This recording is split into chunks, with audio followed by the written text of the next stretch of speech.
One of the ways you can trap criminals in the United States is the total unoriginality. I mean, for the last 40 or 50 years, it's always been the Lee Harvey Oswald. If anybody gets assassinated, lone crazed killer, communist, lone crazed killer. These murders have almost always been plots, but, oh no, you're not a conspiracy theory. Oh, no, we must believe in flying saucers.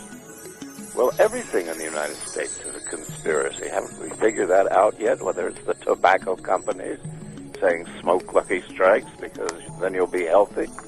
I mean, everyone conspires to cheat the people and conspires to seize power. What is a political party but a conspiracy to seize the power of the state? Any child can work that one out. We're talking to Gore Vidal today on Media Matters. I'm your host, Bob McChesney, here in WILL AM 580.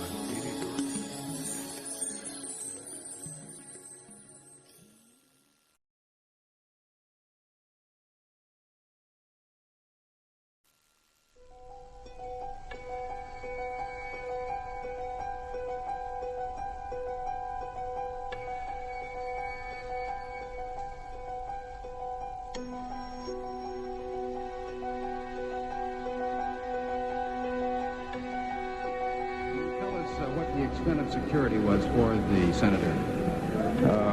From the Los Angeles Police Department, we were not providing security. This is not.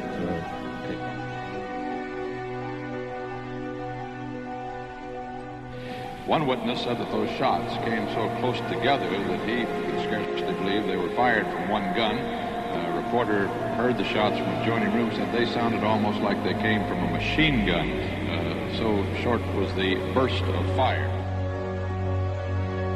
Political murder is a part of our lives. It has been through our history, even though our history shows that political assassination usually has changed things not for the better, but for the worse. Senator Kennedy is the latest victim. Run back. I just saw somebody run back, and then I heard somebody say he's been shot, and that's all I heard. That's all I saw this man run back there. There has been a chase after that man? Well, everybody started... Are you afraid right now, Senator? Huh? Are you afraid? No, I don't like this. I know you don't. I'm afraid. I just don't like it. No, you're afraid. They were berating her, badgering her, thinking of little tricks to throw her off. Well, he put words in her mouth. He literally put the words in her mouth. And she finally broke down under the intense pressure. As we begin to hear from these edited excerpts, Hernandez is giving a solo rendition of Good Cop, Bad Cop, showing a patronizing concern for Serrano on the one hand and menacing her in subtle ways on the other. Serrano, one must remember, was merely a witness. She was not a person accused of a serious crime, clinging to a flimsy story with the hope of escaping punishment. She had no reason to invent such a story, but more important, the LAPD's own All Points Bulletin, from a separate source, describes the very people and the conversation Serrano was reporting. Nevertheless, Hernandez keeps attacking. The promise is that if she changes her story, the questioning will end. The threat is to publicly denounce her as a liar and to continue the interrogations. You see what happens? There's two ways to approach this thing. What? The first one is for me to appeal to you as a decent woman that campaigned for Senator Kennedy. This is the one way I can approach. The other way is for me to fold up the paper, go up here and tell these people, have them come where they're going to come upstairs. And this is the wrong way, because, look, I have to look at myself. When I shave in the morning, I look at myself. Right. And right now I have my deepest compassion for you because you're a young lady. Mm-hmm. And I want to try to do whatever I believe is best for you. What's best for you? Well, there was this girl coming. She was coming downstairs, and she said, we shot. No, this girl in a polka dot dress, a white dress, polka. And it's like a disease. I know what I'm telling you. I know what I'm telling you. It said I've never even seen a girl with a polka dot dress. I'm saying that nobody told you we have shot Kennedy. Is somebody telling you that we have shot? No. I'm sorry, but that's true. That is true. Look, one of these days you're going to be 27 years old, 28 years old. What kind of a person? It's a whole mess of things. Well, start from the beginning. It's too messed up. Even I can't even remember what happened anymore. Well, number one, you know that nobody told you we had shot Kennedy. No, somebody told me we had shot Kennedy. No, nobody told you. Where did they tell you this, Sandy? Outside. No, ma'am. No, ma'am. Yes, sir. Yes, sir. Sandy, like I say, don't be. Well, I'm not going to say I truly believe somebody told me, and I'm not going to say nobody told me just to satisfy anybody else. No, just the truth to satisfy yourself. No, honest. Yeah. To satisfy the family, the remaining family of this. The Kennedys have had nothing but tragedy here since the first President Kennedy, now Senator Bobby Kennedy. Now what next? They have enough. At least it's a consolation to them. And I'm certain, and you mark my words, that one of these days, if you're woman enough, you will get a letter from Ethel Kennedy, personal, thanking you for at least letting her rest on this aspect of this investigation. Somebody told me that, honest. No, really. No, look, Sandy, and I'm not going to put words in your mouth, but I want you to tell me the truth about the staircase. Nobody in that staircase, what you're telling me here, told you that we have shot Kennedy. A woman told me we had shot Kennedy. Where did she tell you this? Outside. Outside where? I believe I was on the staircase. You say I believe I was on the staircase? Sure. I mean, look, a half lie is as much as a lie because there are no half lies. Yeah, I was on the stairway. And that's what she said. Sandy, look, you're basically a decent person. Thanks. You're basically a decent person. But here you are, you're 20 years old.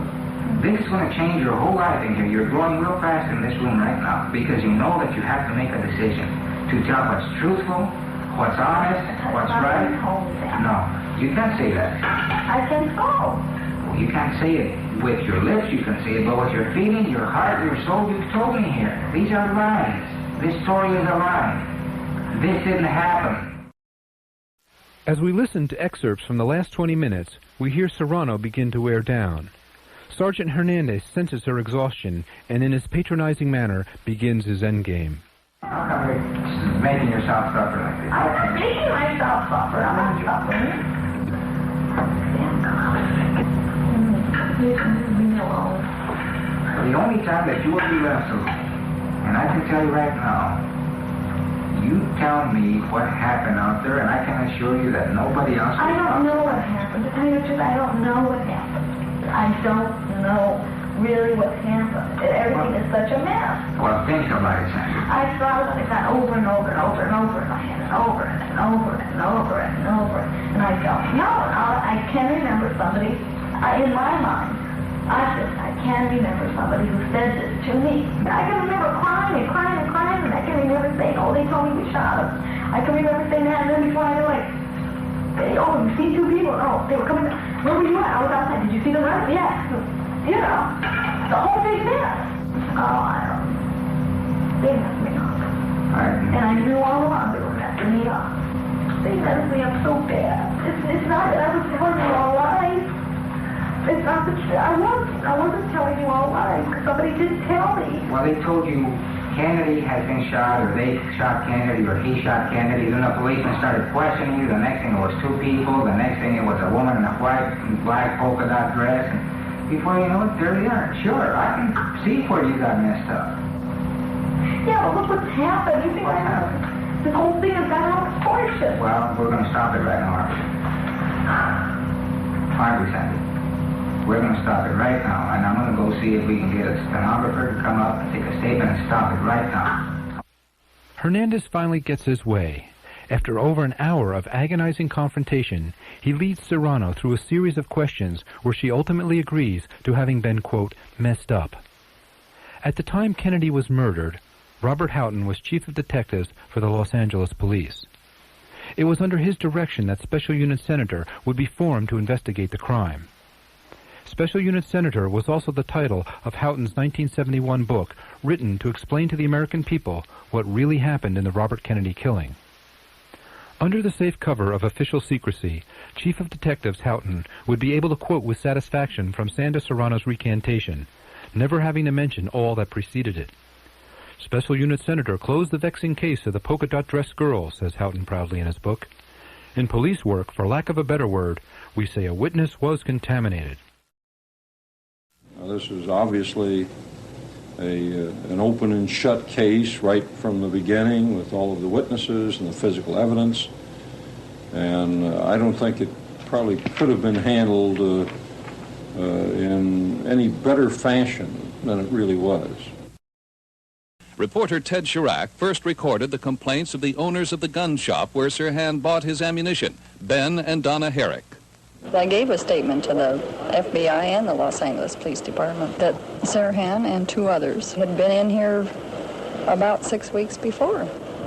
So they asked for some .357 armor-piercing tank ammo. We didn't have it for sale. That's right. And they didn't even want her to testify because she wouldn't change her story. Their former clerk, Larry Arnott, who actually made the sale, was impeached when he testified that Sirhan was with two other men. Like the Arnott testimony, asking him if he sold the ammunition, and he said yes, and then they said he failed a lie detector test, and they have him identify the sales slip. And the sales slip definitely proves the fact that he was telling the truth, and they say the lie detector says he said he was telling a lie and then throwing him off the witness stand, it just discredited the man's testimony and made a fool out of him. And for no reason, because he was a prosecution witness to begin with. And it was the prosecution that did it to him, I don't like the smell of it. I said that when we first started this investigation, you were a little girl at the time, but I said that we've interviewed 4,000 people, and we've done it because someday somebody, for purposes best known to themselves, regardless of the evidence, is going to try to prove that Sirhan didn't do it, that this was a conspiracy, that this is some big mysterious plan that, in spite of all the investigation, we haven't been able to uncover. We knew it would happen. I was very unhappy with my encounter with the police department when I went down to the administration building.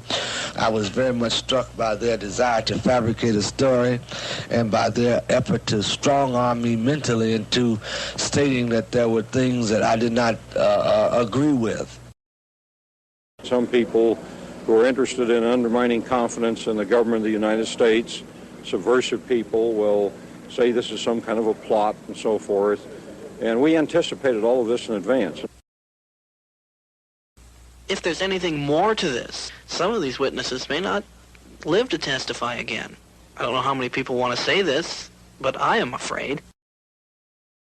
But when there are witnesses that said Sirhan never got behind Senator Kennedy, and then there are medical reports saying he was shot from behind, isn't that a significant discrepancy? Well, as I say, you apparently want all the witnesses, or would prefer to have all the witnesses sound like they'd memorized their testimony. I wouldn't.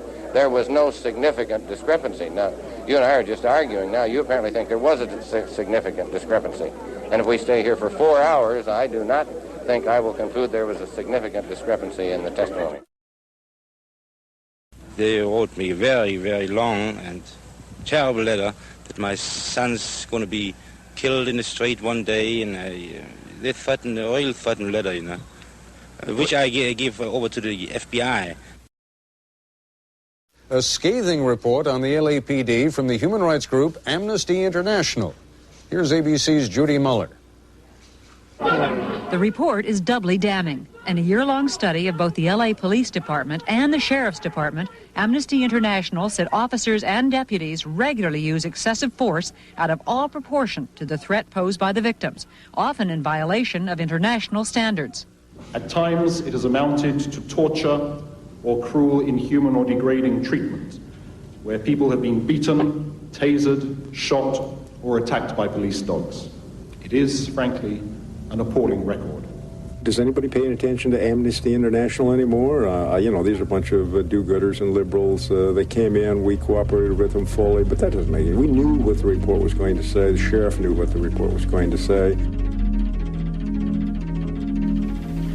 Normally conditioned American who's been trained to kill and then to have no memory of having killed. Without memory of his deed, he cannot possibly feel guilt.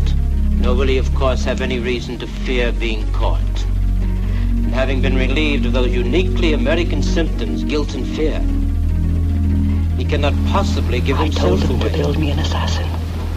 I wanted a killer from a world filled with killers, and they chose you. It's a terrible thing to hate your mother. But I didn't always hate her. The preceding is from Richard Condon's novel, The Manchurian Candidate, which in 1962 became a hit movie, in which Lawrence Harvey played Raymond Shaw, a highly decorated prisoner of war who is brainwashed by his North Korean captors to become a robot assassin programmed to murder the president. Unknown to millions of people who thrilled to this taut tale in theaters across America, the Central Intelligence Agency, at the time, through its MK-Ultra program, was devoting large resources to see if by drugs, electroshock, or hypnotism, a robot assassin could in fact be created. Common wisdom, of course, holds that a person cannot be programmed to do something that he would find morally objectionable. But not everyone believes that. After receiving a small dose of LSD, they're confused and undisciplined. The notion that you can't be hypnotized to do something you're not morally inclined to do was clearly disproved by our government. Dr. Philip Melanson is the author of the recently released book, The Robert Kennedy Assassination, in which he investigates the hypnoprogramming aspects of the Kennedy murder. Dr. Melanson has spent over a decade looking through government mind control files. The experts that they had doing this kind of research believed you could do that. They demonstrated how it could be done both in their own practices and in their work for the government. And millions of dollars was spent and hundreds of people were worked on and were made to do those things. And the successful uses of hypno-programmed persons as couriers and spies is admitted by the government. The government refuses to admit assassination, but clearly they had that technology available as well. And it can be done. The mainstream of the medical profession and the experts think it can't be done or choose to believe it can't be done, but the broad group working for the government believed it could be done and demonstrated that they could do it. From the moment Sirhan was caught with a smoking gun to this day as he serves a life sentence in a California prison, Sirhan claims to have no memory of killing Bobby Kennedy. In what appeared to be an open and shut case, Sirhan's lawyers never contested his guilt. They merely sought to prove him insane, incapable of planning the assassination. But the jury convicted Sirhan of first-degree premeditated murder. They concluded he was a politically motivated assassin, a lone gunman who was faking his amnesia to avoid punishment. But some experts investigating the assassination believe Sirhan's amnesia is genuine. They offer a highly controversial theory for the cause of Sirhan's lack of memory. Sirhan's lack of memory for the murder of Robert Kennedy was genuine, and it was established by both the defense and the prosecution before the trial. Sirhan himself badly wanted to remember what had happened.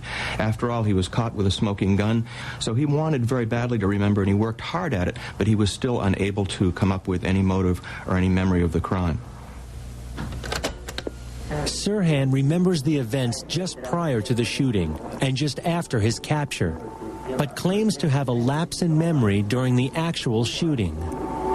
Do you remember drinking coffee? I remember being around the coffee. You don't remember anything at all after that? What do you remember when you got back and after you've had some coffee? I was choking like a son of a bitch. Choking? I was choking. Choking on what? They grabbed my throat. Oh, you mean after the shooting? Yeah. I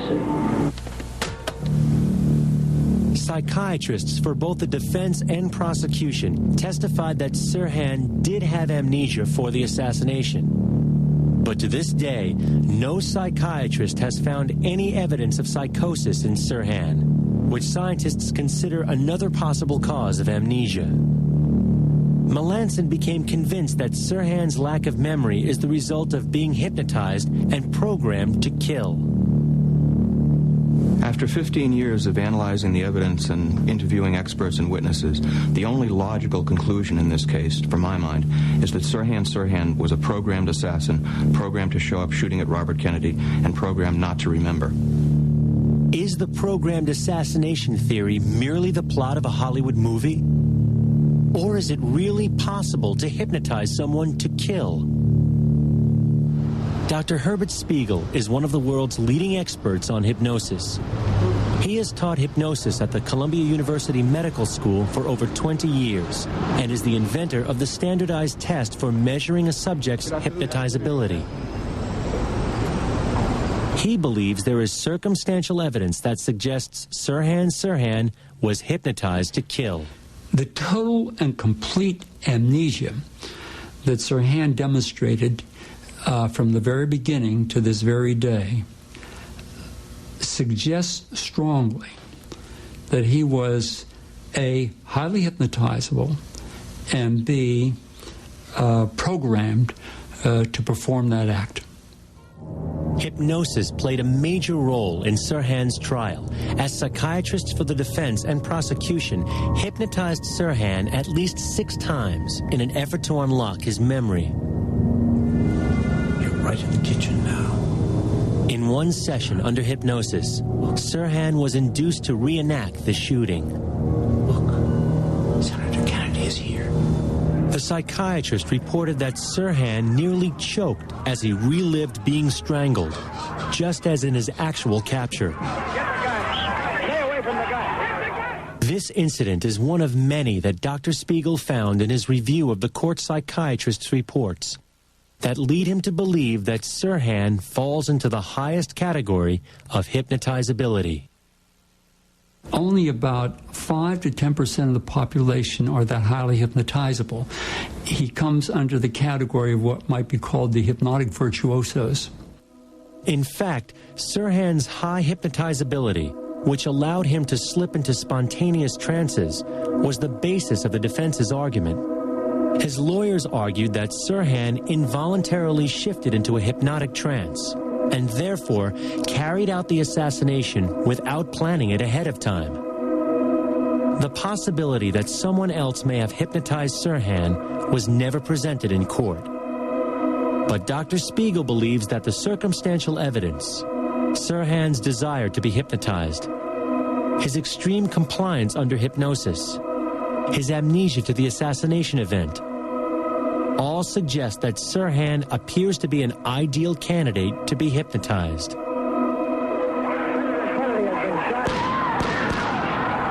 But can someone be hypnotized to kill? Yes, it is possible to instruct a highly hypnotizable person to perform many acts, including assassination. For the past 10 years, this eminent Californian lawyer has been investigating the links between hypnosis, the American security agencies, and murder. Can hypnosis be used to influence people to commit illegal or immoral acts? There's generally a folklore that it can't be so used, and I think the reason for the folklore, for one, is to discourage people from trying, and two, because it took a while for hypnosis to establish itself as a valid therapeutic technique.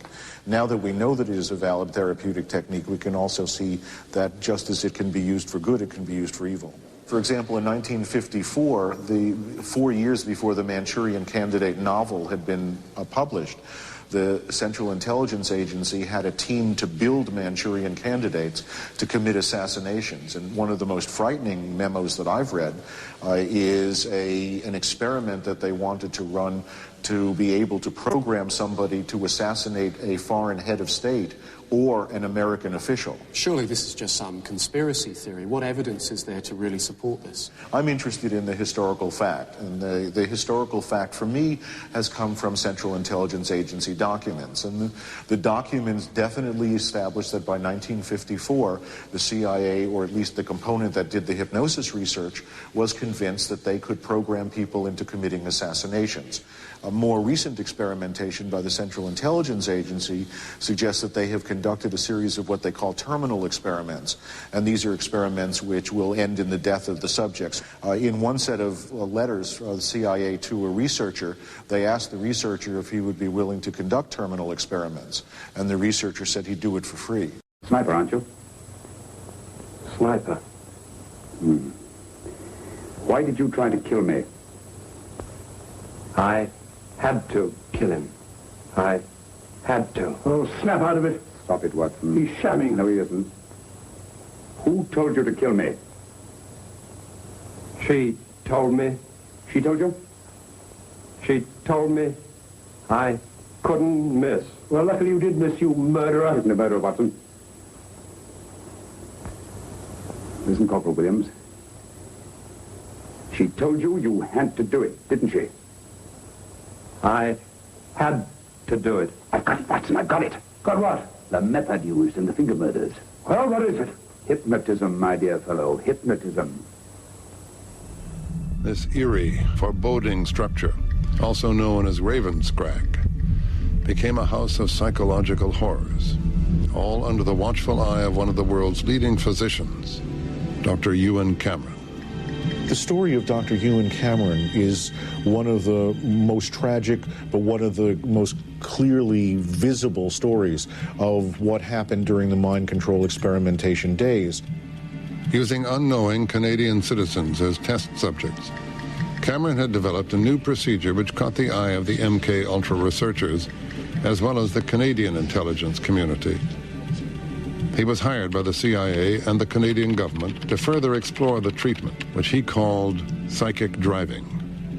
First, Cameron proposed that they would use intensive electroshock and LSD and other disorienting drugs to, in his terms, de-pattern individuals, basically to wipe the slate clean. Second, using tape-recorded messages, try to program in new behaviors by repeating these messages hundreds of thousands of times, while the victim was immobilized with other drugs. And the final phase was to try to wipe the slate clean so that people could not, again, remember what had happened to them, but still have the new behavior.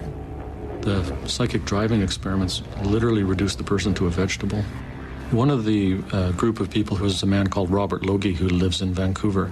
He was also a victim of these psychic driving experiments where tape loops were played countless hours per day, many months in a row. I heard 4 words, and it's very hard for me to say.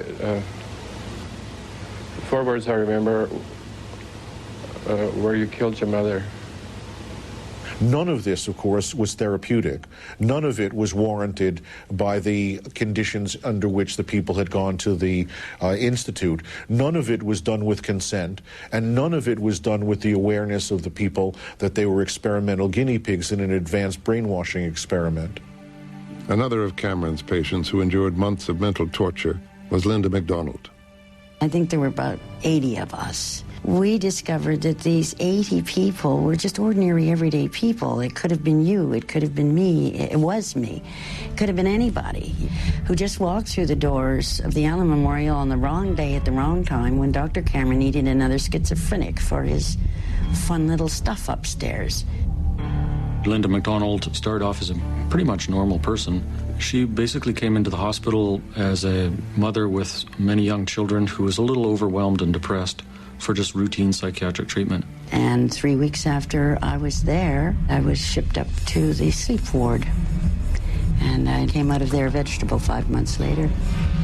By the time someone was in the sleep room, the ability of that individual to remember or describe what happened to them was very limited. So the descriptions that there are from nurses and from other people who worked at the facility, and their descriptions are, to quote one, like something out of Dante's Inferno. Within the walls of this living hell, patients would be subjected to electroshock therapy that went well beyond the professionally accepted guidelines of 4 to 8 treatments. I received a total of 109 electroconvulsive shock treatments. In less than 5 weeks, I had 86 straight comatose days where I was completely out of it. The purpose for all of this was to wipe my memory, to take a life, to wipe it completely clean. So I would not have a memory ever. When I came out of the treatment and they had decided that my memory was wiped sufficiently, I didn't know who I was. I was a baby. They had to toilet train me, and they had to teach me to walk and talk and feed myself. She has absolutely zero direct memory of her life before age 25. Now, it doesn't take long to figure out why the CIA or other intelligence agencies would be interested in such research. Well, if Cameron can get it to work for a psychiatric patient, well, then they can use the same thing to deprogram somebody and put them back together for a brainwashing scenario. It would not be until years later, after an emotional divorce from her husband and the painful loss of custody of her children, that Linda McDonald would learn of the hidden purpose behind the treatment she had received. This big headline saying, Dr. Cameron, CIA, brainwashing experiments, and I stopped breathing for a minute. You could have knocked me over. I knew Dr. Cameron was my doctor. I knew I had been at the Allen Memorial. But up until that moment, I believed, because that's what I was told, that the doctor had fixed me, had done to me great things, and I was lucky that he had been my doctor. So I couldn't not read the article, and as I read it, I was just horrified. My participation in it was in terms of trying to evaluate the behavior that was described. I don't think I can add anything that hasn't already been. Frankly, it's an area I don't like to talk about. It's not that but I don't like to talk about it. This is the Allen Memorial Institute in Montreal, one of Canada's most highly respected psychiatric hospitals. In 1956, the director of psychiatry here was Dr. Ewan Cameron, one of the country's most highly regarded psychiatrists. Patients were referred to him by doctors from all over the world. Dr. Cameron was doing research of his own in the field of brainwashing. He was fascinated by the mind control he had heard described in countries behind the Iron Curtain. The CIA was fascinated too. The court case alleged that the CIA backed Dr. Cameron's horrific experiments that were conducted on more than 70 patients, forcing them to endure 3 tormenting phases of so-called treatment. First, according to the complaint, Dr. Cameron and others would give patients mind-altering drugs like LSD and angel dust. They would mask them and force them to inhale laughing gas. They would give them high-voltage electric shocks several times a day, effectively turning the patients into vegetables. Once the patients were immobilized, Dr. Cameron would play what were called psychic driving tapes, messages that were repeated up to 500,000 times. Finally, Dr. Cameron would put the patients to sleep with massive amounts of barbiturates. These sleep episodes could last 50 days or longer. They took me in a room outside the ward, in a very little room, and they put 3 or 4 pillows at the end of the bed, and there were 4 doctors at the end of the bed there, and one doctor was putting me a mask there.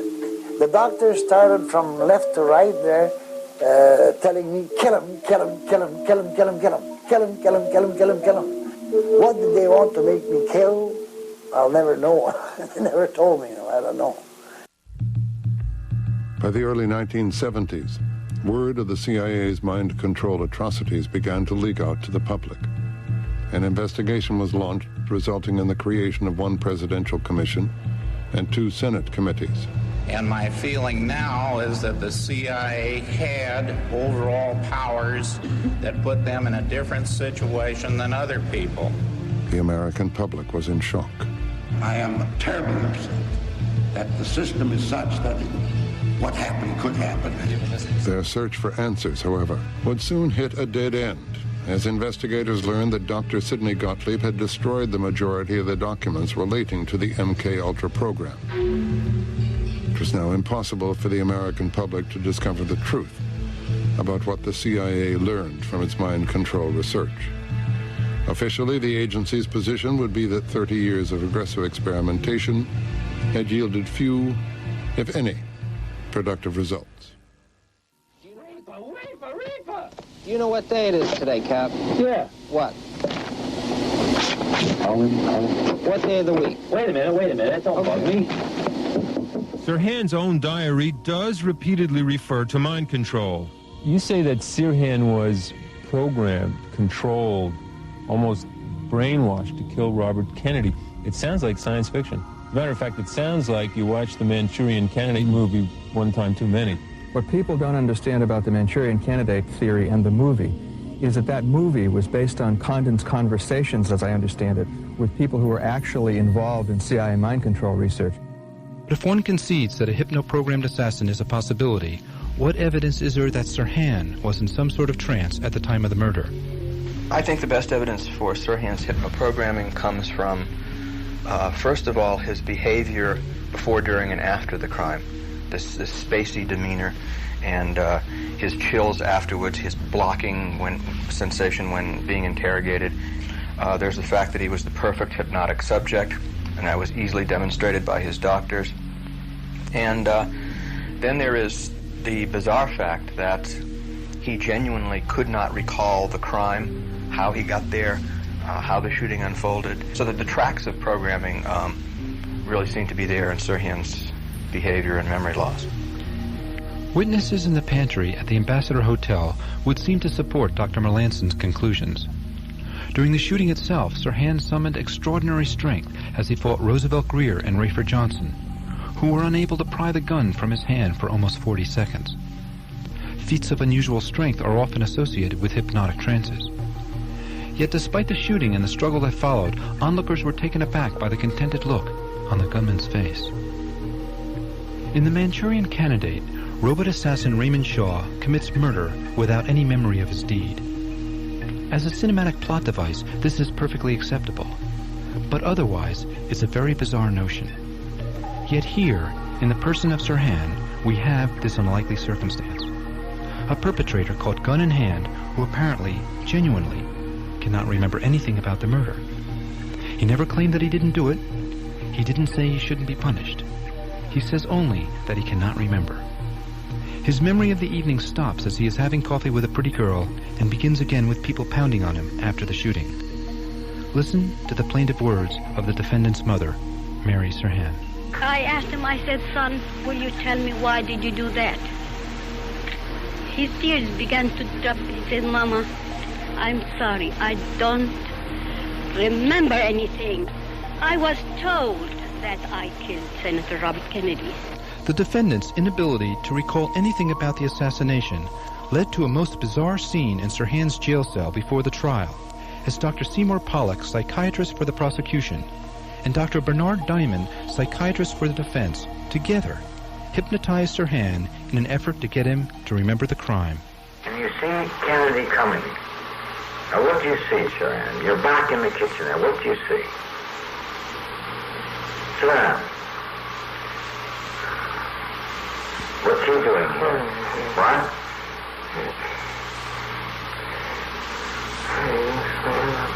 That son of a bitch. You son of a bitch. You're talking to Kennedy. He's coming. Reach for your gun, Sirhan. It's your last chance, Sirhan. Reach for your gun. Where is your gun?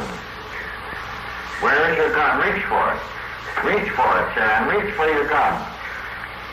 Reach for your gun. Sirhan, take the gun out and shoot it. Who are you shooting, Sirhan? Who are you shooting? You're shooting Kennedy now, huh? Of course, one might wonder at what point a session like this stops becoming a search for recollection and instead becomes a memory implant. Listen as Sirhan is being brought out of his trance. Sirhan, you had wanted to remember the shooting of Kennedy. You wanted to remember your shooting. Now you'll remember shooting him. You'll remember taking the gun out, pulling the trigger again and again and again. You'll remember all of this.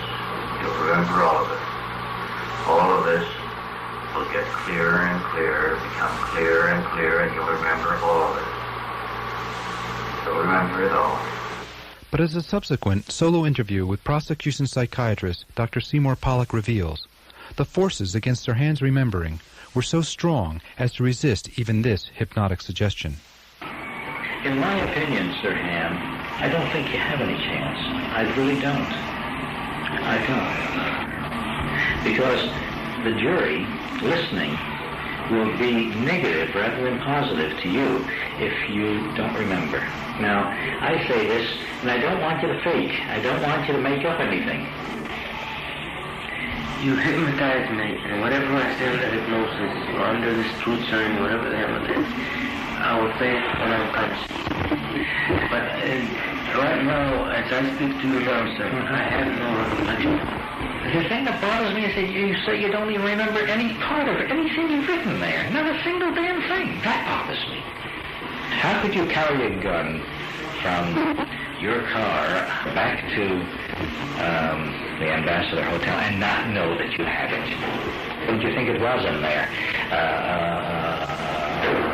Applesauce?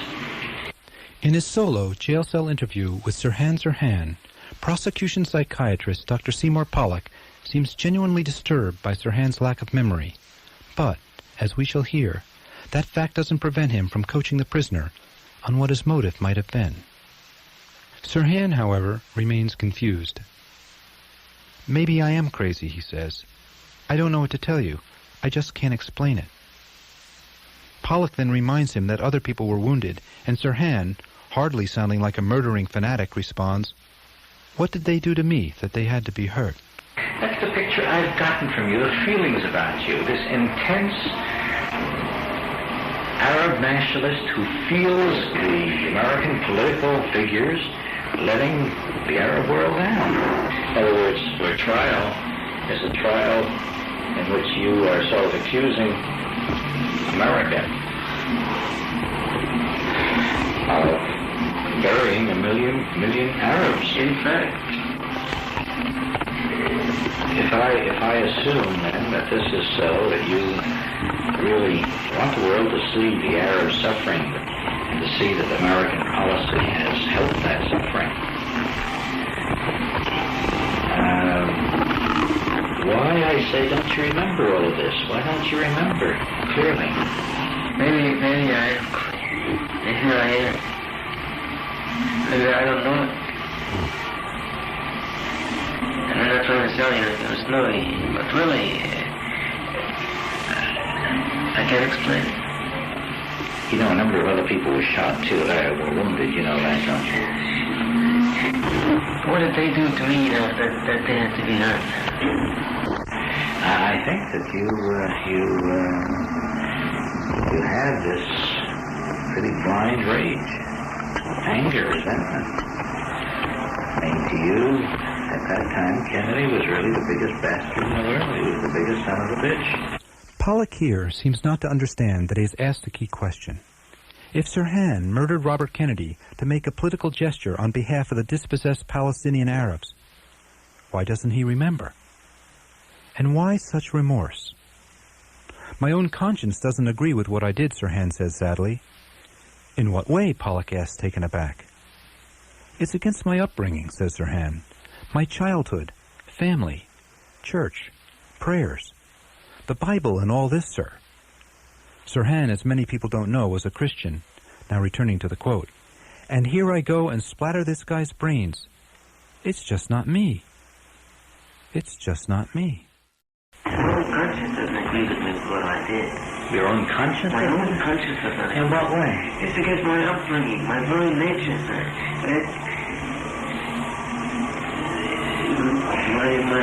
My childhood, you know, my family, the church, the prayer, the Bible, all this, thou shalt not kill. And here I go and splatter this guy's brains. It's just not me. If we accept for the moment the possibility that Sirhan was a remote control assassin, the question then arises as to who could have programmed him. Suspicion has fallen in recent years on a small group of West Coast doctors who were active in secret CIA mind control experiments. The most flamboyant of these was the late Dr. William Bryan. Again, Dr. Philip Melanson.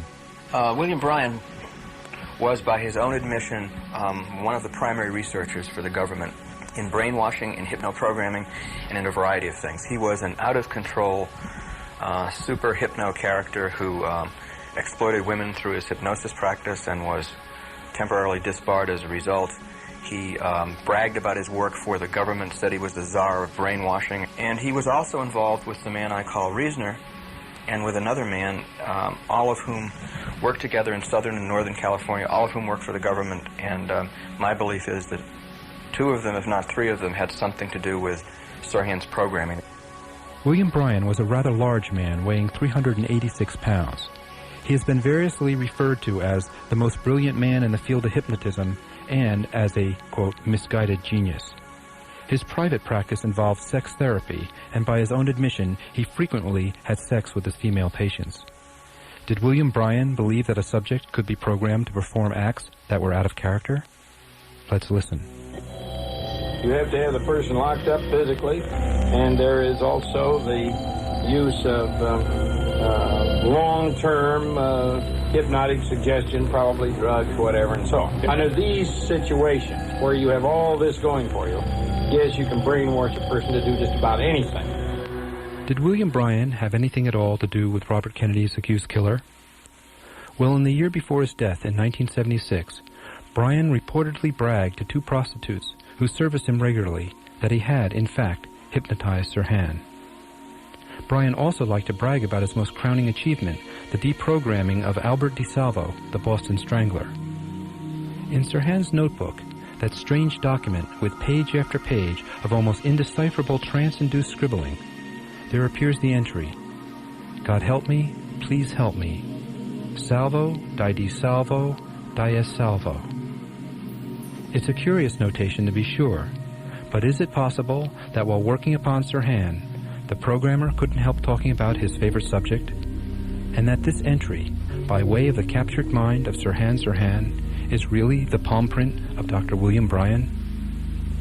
If we take Sirhan's words, it's just not me, at face value, then who was it?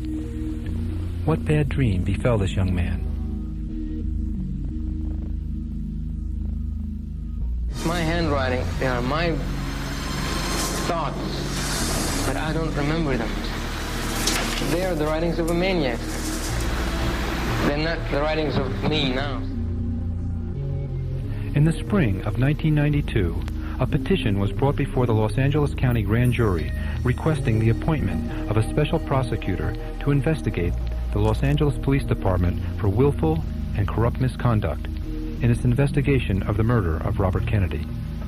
This request was signed by over 50 notables, including Arthur Schlesinger Jr., Frank Mankiewicz, Norman Mailer, Sam Dash, Cesar Chavez, and Oliver Stone. It was accompanied by 800 pages of exhibits documenting the LAPD's destruction of evidence, falsification of evidence, and coercion of witnesses. Whether this request will ever be adequately acted upon is uncertain. It is, though, a near certainty that those who conspire to murder Robert Kennedy will never be apprehended or brought to justice. On the other hand, historians a century from now will not have to examine these events through the filter of political expedience. They will see a conspiratorial mosaic, incomplete but unmistakable. I think it's possible to brainwash, manipulate, coerce people to do just about anything. And we see this demonstrated in military training or in the kind of conditioning that people go through when they get involved in cults. And they do things that are certainly way outside of the normal parameters of what they would consider moral. Nowhere was this more evident than in the small South American country of Guyana in the winter of 1978. The place was called Jonestown. On the surface, it appeared to be a gathering of ethnically diverse families assembled by the Reverend Jim Jones to live their dream of a racially harmonious society. This reporter spoke to many Jonestown people. They all insisted that it was a peaceful and productive place in which to live.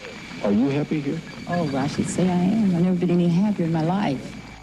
Despite the outward appearance of normality, reports of sexual abuse, torture, and members being held against their will filtered back to the United States. San Francisco Congressman Leo Ryan flew to Guyana to investigate the allegations. I'm very glad to be here. This is a congressional inquiry. I think that all of you know that I'm here to find out more about questions that have been raised about your operation here. But I can tell you right now that from the few conversations I've had with some of the folks here already this evening, that whatever the comments are, there are some people here who believe that this is the best thing that ever happened to them in their whole life.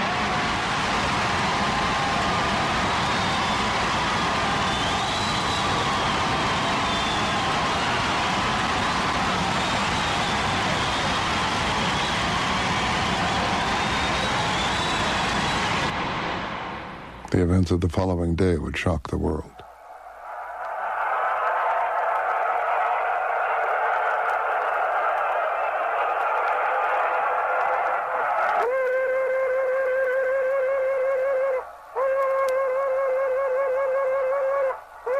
Love is the only weapon. Shit! Bullshit! Martin Luther King died with love. Kennedy died talking about something you couldn't even understand, some kind of generalized love, and he never even backed it up. He shut down. Bullshit! Love is the only weapon with which I got to fight. I got a hell of a lot of weapons to fight. I got my claws, I got compasses, I got guns, I got dynamite, I got a hell of a lot to fight. I'll fight! I'll fight!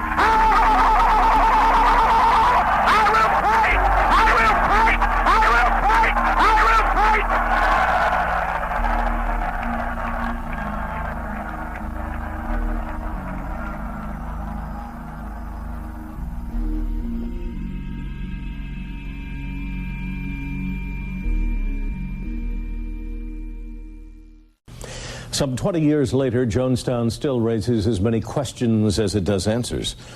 Was it a mass suicide or a mass murder? Was it a mind control experiment gone awry? Was the CIA somehow involved? While still a teenager, Jones established a pulpit on the street corners of Richmond, Indiana, where he sold monkeys door to door in order to fund his activities. There he came to know a juvenile police officer named Dan Matron, whose improbable path Jones would cross and recross in the years ahead. By the late 1950s, Jones had married his high school sweetheart, Marceline, and established an interracial church based in Indianapolis. He called it the People's Temple. At first, the church prospered, but Jones had a secret life. Matron left Richmond and joined a sometime CIA cover at the State Department. Coincidentally or not, Jones suddenly became of deep interest to the most clandestine department of the agency, whose activities included mind control experiments, attempts to assassinate Fidel Castro, and operations to infiltrate and disrupt black organizations. For reasons that the CIA has always refused to explain, they opened a secret file in Jones' name. Suddenly, Jones abandoned his church, and armed with 2 passports, the young charismatic preacher traveled to a series of political hotspots: Mexico, Cuba, Guyana, and Brazil. Though he spoke no Portuguese, in 1962, Jones moved to Belo Horizonte, a small town in Brazil. With no apparent means of support, he rented an expensive house and began to make in-depth studies into voodoo, faith healing, mass conversion, and ESP, a key investigative element of the CIA's mind control program. But Jones was not the only person there from Richmond, Indiana. He later bragged of visits to his neighbor, Dan Matron. The former police chief was now working for a sometime CIA cover at the U.S. consulate, training Brazilian police in the subtleties of hostile interrogation. Jones was also contacted by another key member of American intelligence at that time, John Lodison, who'd been kicked out of the Soviet Union for spying. In Brazil, he met with Jones for reasons that the CIA still refuses to explain. But Jones' stay in Brazil did not last. He left the country soon after a newspaper article appeared claiming he was a CIA agent. Returning to the USA, Jones moved the People's Temple to Northern California, where its membership grew rapidly.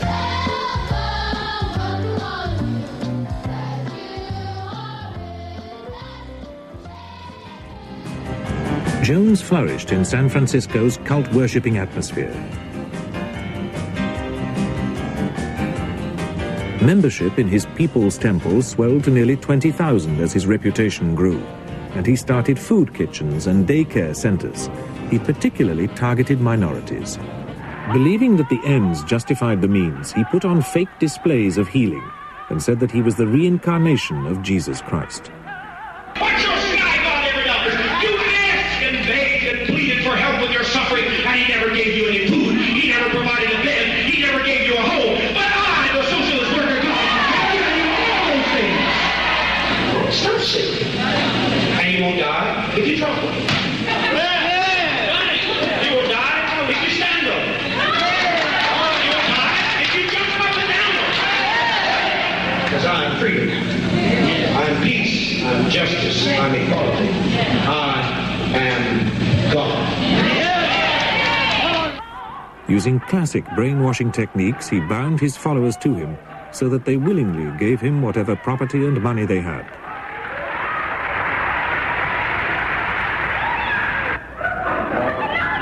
Can't imagine importance of privacy. You know, the most discriminated against perhaps of any group. I really don't feel comfortable with our worship being photographed. I really don't. I must go against the entire council. I don't feel good about it. They can photograph me all they choose, because I do not care. I'm fearless. I come unafraid of anything, but I don't want the cameras focusing on others. I don't want them. Focus on me all you want. I owe something to my people, and that's to be a good pastor, and that I am. The best I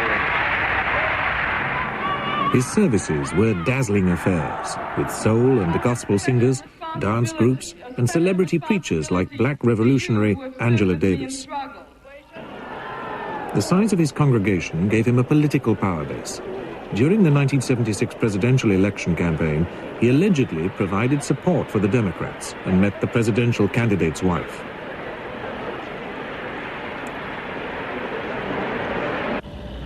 Local politicians sought his support, and he became a member of the city's housing commission. People from all walks of life were just fascinated by Jim Jones. I mean, I remember going to a testimonial dinner. Who was there at the dinner? You got Angela Davis, the communist, and you have Walter Heady, the chairman of the John Birch Society. And then you had the lieutenant governor of the state of California, you had the mayor, you had the DA, you had the chief of police, you had the supervisors, you had businessmen. They were all there at this meeting, and I thought, Jim, you got your act He'd together. bring all of these people in, and he himself would come in the midst of a smaller a retinue of aides. They'd shoo him to the front of the room, put him on the center of the chair, and basically sort of guard him the whole time. Guys in dark glasses, black suits, the whole thing. It was very unusual. Jonestown was in its fourth year when Jones arrived in 1977. Conditions had never been easy, but when he took over, the agricultural mission became a labor camp. Well, Jim had armed guards. I mean, young men and women who were told that they needed to watch everybody, and it kept you working hard.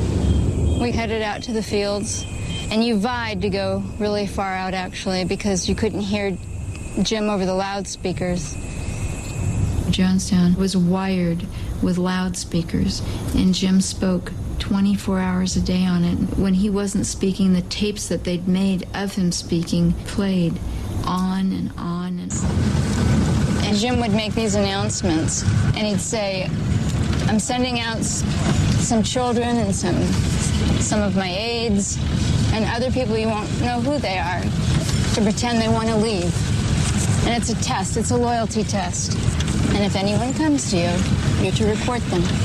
You didn't know who it would be, so you just never put the place down, and how much you enjoyed it there, how much you loved the place, and how great he was, and how Father was so nice, and you had to call him Father. You just never said anything bad about the place, because if you did, you would be coming up there that night. They also told of full-scale rehearsals for mass suicide in the jungle. I'll talk to psychiatrists, whatever, but I believe I was brainwashed. But we do understand that it's extremely difficult for anyone to comprehend people being in a cult group, standing by, watching their daughter being beat 75 times, as I did, watching children being beat, microphones held to their mouth while they're screaming so that everyone throughout the building that are not in a public meeting can hear them scream also. Going through electric shock treatment where they're screaming. It's incredibly difficult for anyone to believe a story like this. There are SWAT teams consisting of 50 young men and women dressed in khaki. There's 2 teams of 25 each that are armed with 200 to 300 guns, and that they patrol all day and all night the whole encampment, and that Jim Jones has stated publicly that nobody better try to escape from here because you will be shot. The methods that Jim Jones used in his cult, the People's Temple, are definitely classical mind control techniques. According to a book by Michael Myers, which is called Was Jonestown a CIA Medical Experiment, his documentation leads him to conclude that actually Jonestown was run by the CIA. Prior to being Jonestown in the deep jungles of British Guiana, that site was actually under control of what was called the Shalom Project. This was a CIA program for training black mercenaries for warfare in Angola. I'd gone through a false mass suicide. I went through one talk and I went through one where we actually took a drink and we were told we had an hour to live so that Jones could find out how people would react psychologically. Turning Jonestown's children against his own enemies was standard practice for Jim Jones, and it delighted him. I like to kill Greystone and Tim Stone. I'll go back and do it right now. I think that I should take a knife and cut Mr. Tupper all up real good and put poison in him and invite all my relatives over there and have them eat him, and then I'll die.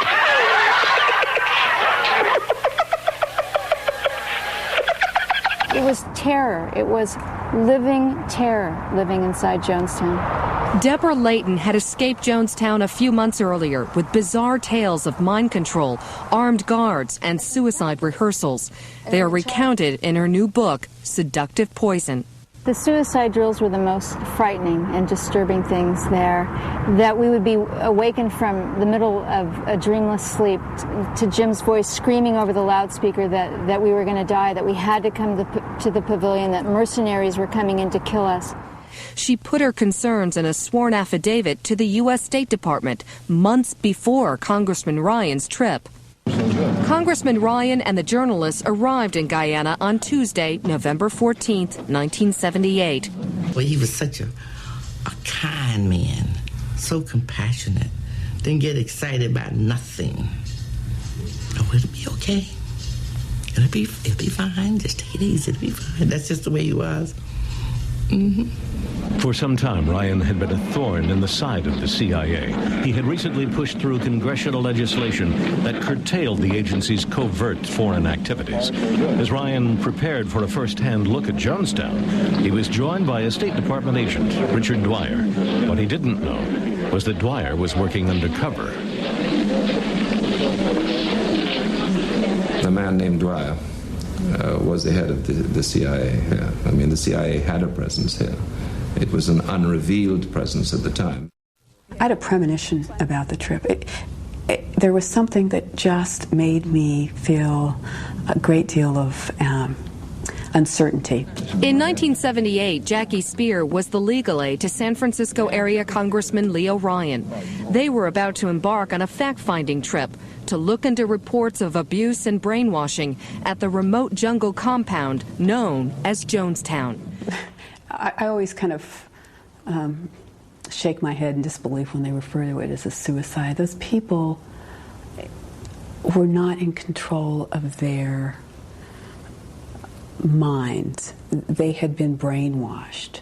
The next day, 20 temple members decided they wanted to leave. In a haze of drugs, Jones' world began to fall apart. Jones reacted angrily when shown a note from a cult member asking the party for help to get away. Someone came and passed me this note.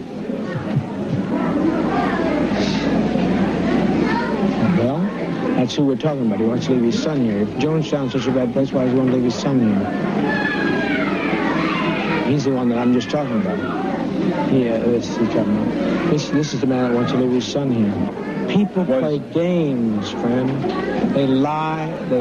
What can I do about liars? Are you people going to leave us? I just beg you, please leave us. Bill, we will bother nobody. Anybody wants to get out of here can get out of here. We have no problem about getting out of here. They come and go all the time. I don't know what kind of game. People like publicity. Some people do. I don't. But he said goodbye, apparently calmly. Then he whispered to one of his lieutenants. As the party reached the airport, a man with a knife tried to stab Ryan. The congressman described the attack. Yeah, he said something about rob and choke and kill and or knife. I don't know. But what he said was he intended to kill him. The party had now been joined by about 30 cult members who wanted to get away, and the enlarged party walked out towards the aircraft.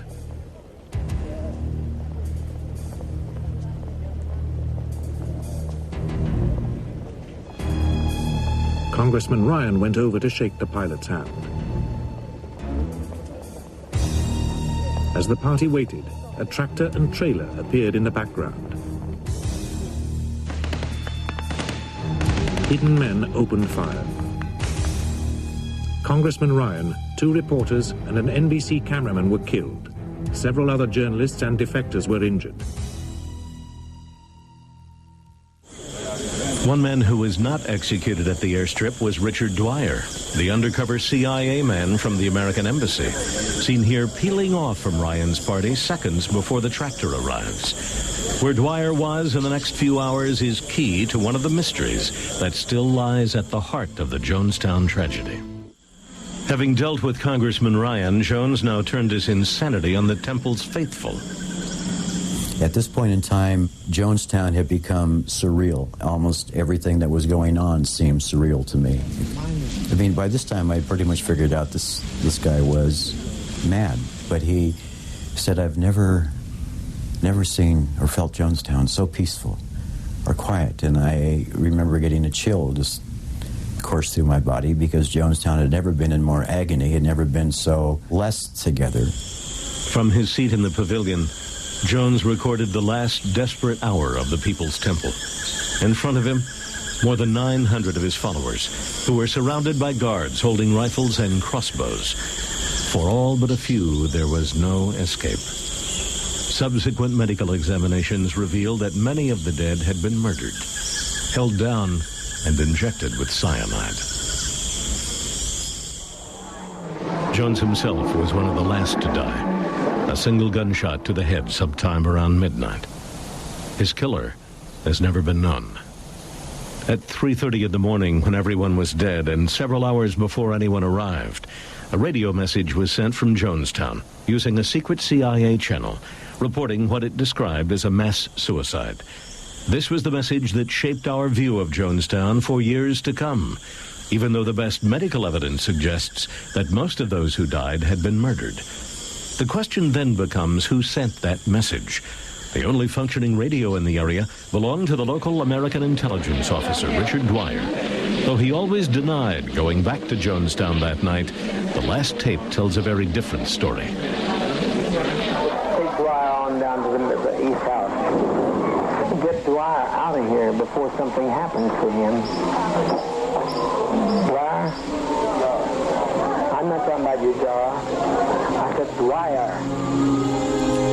Though more than 900 Americans had died, Richard Dwyer and other U.S. Embassy officials would later receive medals and promotions. A multi-million-dollar lawsuit was subsequently filed by Congressman Ryan's daughter and the relatives of those who died. The suit described the deaths as a massacre and alleged that Jones was an agent or operative of the Central Intelligence Agency. It was dismissed on a technicality and never tried. Here's more from Bob Jimenez in Guyana. Recovery teams have been removing the dead from Jonestown since Wednesday. Today, as the recovery operation neared what appeared to be the end, the miscalculation was realized. There were not 400 bodies as first thought, but nearly twice that number. Some were found alongside a temple where recovery teams were just starting to work. Air Force Captain John Muscatelli talked to reporters. The original count of persons found dead at the Jonestown site has been found to be seriously in error. It now appears there may be as many as 780 bodies total found at the site. They were found simply buried under other bodies. There were larger adults that were grouped together, and under their bodies were found the bodies of smaller adults and children. But the medical team were not the only people in Jonestown that day. During the immediate aftermath, Jeff Braley was approached by a man in civilian clothes who asked him to guard a large box of documents. And he said, I'm from the U.S. Embassy. If anybody tries to take this box away from me, shoot them. And I said, you got to be out of your mind. I'm not going to shoot anybody. And he told me that the box was full of sensitive documents and he needed to get those to the U.S. Embassy. I think he probably was CIA. The documents then disappeared into the CIA, and their contents remain secret to this day. 20 years later, the CIA continues to deny any interest in the People's Temple. They claim that their own file on Jones is empty. But new evidence reveals startling connections between Jones and members of the U.S. intelligence community. It began with a visit to Guyana by Congressman Leo Ryan, some of his staff, and members of the press. He was later killed, along with 4 other Americans, including Don Harris and Robert Brown of NBC News. After the killings, the Guyanese authorities impounded the first tapes and notes made by the NBC crew.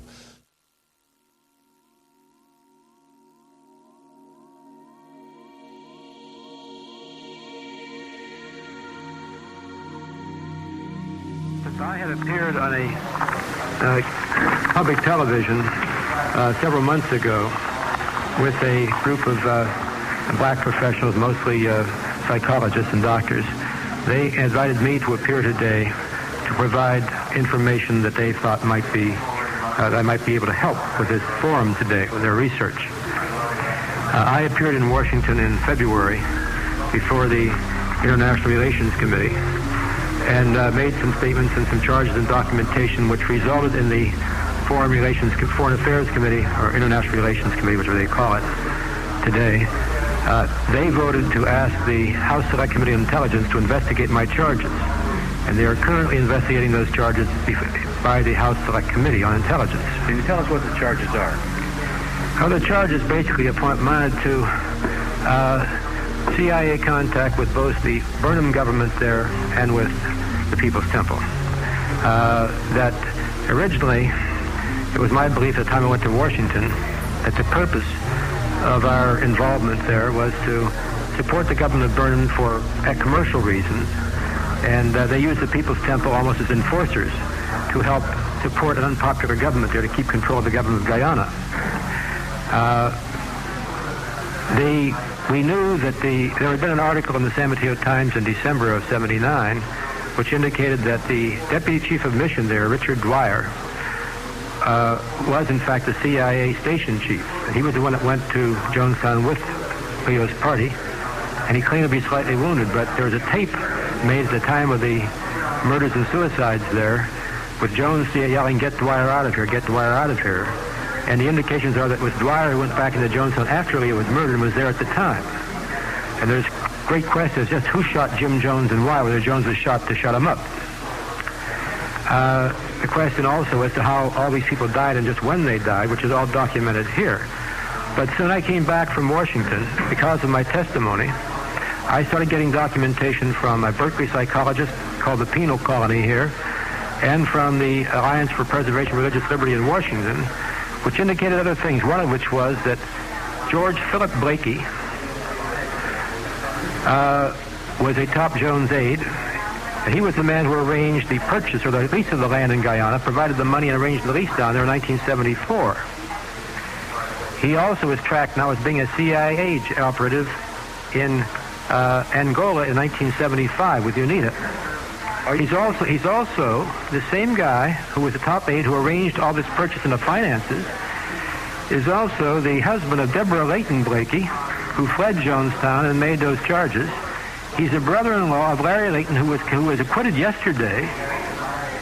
And it's interesting to note the Peninsula Times Tribune says yesterday the jury appeared, in acquitting Layton, the jury appeared to have agreed with the defense contention that Layton was brainwashed and drugged at the time of the shootings, could not be held criminally responsible. But the gist of what I'm getting to is this. I've received a lot of documentation, which I will provide you here today, that indicates the strong possibility that Jonestown and the People's Temple was in reality a mass mind control experiment conducted by the CIA as a follow-up to something called MK Ultra, which they conducted from the early 50s through 1974. They used to use the VA hospital and state hospitals.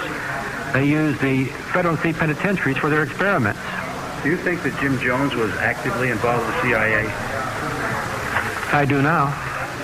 Do you have any conclusions as to how the people died in Jonestown? Yes, I have part of our documentation here is a report from which is attached here. The chief medical examiner in Guyana is a Dr. Leslie Moto. He reported, and this is attached here, his opinion that more than 700 of those bodies found at Jonestown were not suicide victims but were murdered. He based this on the injection marks in the upper arm. Page 4 of my statement here. By injection, they died? Yes, and by gunfire. There were a lot more people killed by gunfire than they've ever admitted so far. We have heard reports that there were 50 of them, approximately 50 men with guns ringing around there, so people couldn't get out, and very few of them did get out. So it's according to the chief medical officer in Guyana, most of the people down there were murdered rather than suicide. Who is suppressing all of this? Are you implying the CIA was active in the suppression? Yes, I'm suggesting to you that a lot of things that don't make sense here. I'm suggesting that the long delay in anyone getting in, or the press getting in there, or very many people all getting in there for several days, was caused by a deliberate attempt to manufacture the story, which has now been accepted and sold successfully to the American people. And what is that story that you think the people are falsely accepting? That, in effect, this was a large group of disillusioned or disoriented black people who went down to Guyana and who turned their backs on this country and committed suicide, and we might as well we're get rid of them, and that was just an aberration type of thing. I think that's the story that's been peddled. When you see the documentation here, you'll begin to wonder yourselves why the first reports were 350 people died or 400 people died, and for several days that was reported, and then they started finding more bodies. When the first reports were that 500 fled in the jungle, the people examined the bodies the first time and counted them by name, by types of people, men, women, and children, turned them over. Then a few days later, they claimed to have found 2 and 3 stacks of bodies underneath those. You know, it boggles the mind, the stories that were passed out, but they apparently have gotten away with, I think, with one of the greatest fabrications of recent years. What significance do you attach to the fact that the leadership of the temple was largely white and the membership of the temple was largely black? I mentioned that, and in here, I think that that's part and parcel of the whole thing. I think that this is what caused me very suspicious about this whole experiment, about the possibilities here. The cadre was all white, and yet we think of Jonestown as a bunch of black people who were committed suicide without mentioning that white cadre, and that doesn't quite add up. I think there are racist overtones to the whole thing. What kind of racist overtones? What are you exactly alleging? I'm alleging that the media picture that was printed, that was painted rather, and then came out in print and so on, was that you don't have to worry about these people because they're crazy, they'll do anything. They're not like us. It's my impression at this time that they were conducting some sort of mind control experiments. For example, they had a very modern hospital down there which they bragged about. So modern that in that population they had medical checkups for everyone every day. But there's no need for that unless you're conducting experiments where you're having control groups and you're giving people, and they gave them their vitamins every day. And it's my guess that they were just using them as guinea pigs to see what they could do under isolated circumstances. They'd take them off into a jungle someplace far away from everybody. They get them there somehow, and then they're able to see how these various drugs work on different groups. Could you tell us about the details of the murders in Guyana, exactly how they were killed, please? Well, Dr. Mutu, the pathologist at the site in Jonestown, said that 70 to 80% of the bodies had a fresh needle mark in the back of the left shoulder blade at a point they could not have reached themselves, and that the body showed evidence of having been forced to take the shots. And the official coroner's verdict for Matthews Ridge by the Guyanese judge and jury that looked into the situation was that all the people had been murdered, that not one had been a suicide. Mutu found evidence of gunshot wounds and strangulation in many of the other bodies. I studied about 150 pictures in which I could see gunshot wounds. There's no way that cyanide pathology explains the condition of those bodies all face down, and you could see drag marks, and the body count went up because the area was surrounded by 350 Guyanese troops, about 200 British Black Watch troops, which are the equivalent of their Green Beret, on maneuvers at Matthews Ridge in those days, and American Green Berets that came in with the body cleanup teams that spent the period of the 5 days murdering people, rounding them up in the jungle. The original reports were all 408 dead, and then 700 flee into the woods. And the military said, first, the Guyanese can't count. Second, that it was bodies on top of bodies, though how you start with 408 and end up with 915 and say that the 400 covered the 500 makes no sense. They said bodies in little piles. They even said at the end, after they'd been there for 6 days, that they forgot to go around to the back of the pavilion and there were 500 bodies back there. I mean, this was the final official explanation, but these people were being killed. Yes, smaller in this room. An old junkie from Detroit who was a survivor of Jonestown. The guy said he hid under the... Odell Rhodes? Maybe his name. What happened to him? Where is he now? I don't know where all the survivors are. Many of them survived because they cooperated with the plan and were meant to survive. That's the case with the basketball team and other people. They were off somewhere. Well, they eventually got to Georgetown and eventually came back to the United States. Some of them were out on a ship. The ones that were on the boat with Blakey went to Trinidad.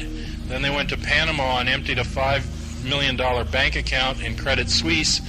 And then they went to Grenada. They set up shop in Grenada, I believe in the mental hospital there, with Dr. Bourne and his father, who worked in primate research with MK Ultra. And Bourne set up all the methadone programs in the United States for the Rockefellers. And I think they were experimenting on the mental patients because that's the only building bombed in the invasion of Grenada. And there's 180 people in the inmates in the psychiatric institution murdered, dumped into a mass grave, and then the U.S. was going to send $400 million to rebuild the hospital.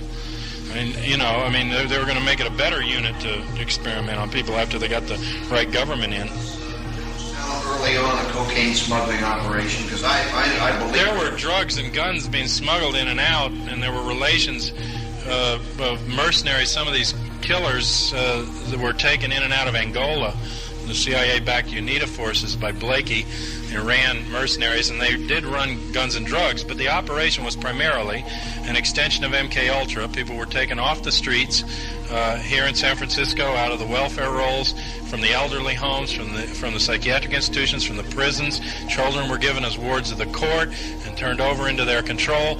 They put them in buses. They took them to Miami, and I talked to an air traffic controller. When they landed in Guyana, all of the blacks were bound and gagged coming off of the plane. People 5 miles away didn't even know there were blacks at Jonestown. All they had ever seen of People's Temple were the white crew that was running it, going in and out of the cities. They were buying Guyanese babies from women wherever they could give a blanket or something for a baby and taking them back in there, and there was massive experimentation. There were enough drugs on site to drug the population of Georgetown, Guyana, over 120,000 for more than a year for a population of 1,200 people in this camp. And Dr. Schacht, who I believe survived, he's not in the first death list. He's added to the second. I think he's related to Hjalmar Schacht, the Mike Reich's Minister of Finance, who developed the phrase "Arbeit macht frei," work makes you free, at the Auschwitz camp. And they came to Houston. That's where the Schacht family ended up. They were the big bankers for Hitler. And this guy is from Houston, and he was not a doctor. He was described as doing, suturing on wounds without anesthesia and all kind of sadistic things. And they had medical tags. You can see even in Time magazine medical tags on the people.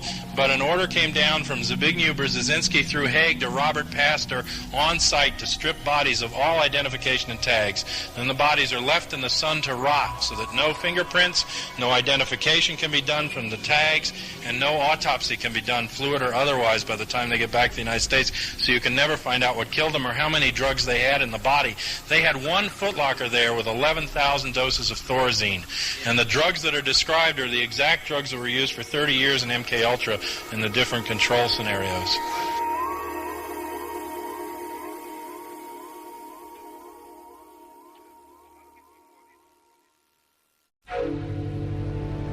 With a past that's littered with so many shattered lives and a trail of mental torture, the challenge of the new millennium will be learning how to best protect ourselves from mind control. Somehow, the average citizen thinks that his or her mind could never be manipulated. And yet every day we're manipulated by each other, we're manipulated by advertising. 1,000 things impact and manipulate us in different ways. We're bombarded with messages from the media, the radio, the television, and from newspapers that shape our perceptions of the world. This relentless yet subtle conditioning can develop without you even knowing it. Watching television is a trance-like experience. You forget about the carpet, the curtains, and that you're sitting in a room, and you engage your experience directly into the television screen, so that whatever happens on the screen seems really real. You suspend belief in reality. If you don't take responsibility for what goes into your mind, somebody else will. Cult leaders, politicians, advertisers will all seek to implant their message in your mind, whether it's for your good or not. The greatest battle of the 21st century will be a battle of the mind. And there are people who have power who want more power, and they do not want the public to know about mind control, its existence, or how it's implemented. There is a body of information being used by government to control the way people think and act, and experiments are systematically designed to increase government's knowledge about that. This is the most threatening part of being a citizen in a democracy. When your government can manipulate how you vote and how you think, you no longer live in a democracy. Well, you know that it's going to be all right. I think it's gonna be all right. Everything will always be all right when we go shopping. What advertising has always wanted to do is not simply to suffuse the atmosphere, but to become the atmosphere. It wants us not to be able to find a way outside of the world that it creates for us. It is all around us. Even now, in this very room. You can see it when you look out your window or when you turn on your television. You can feel it when you go to work, when you go to church, when you pay your taxes. It is the world that has been pulled over your eyes to blind you from the truth. What truth? That you are a slave, Neo. Like everyone else, you were born into bondage, born into a prison that you cannot smell or taste or touch. A prison for your mind.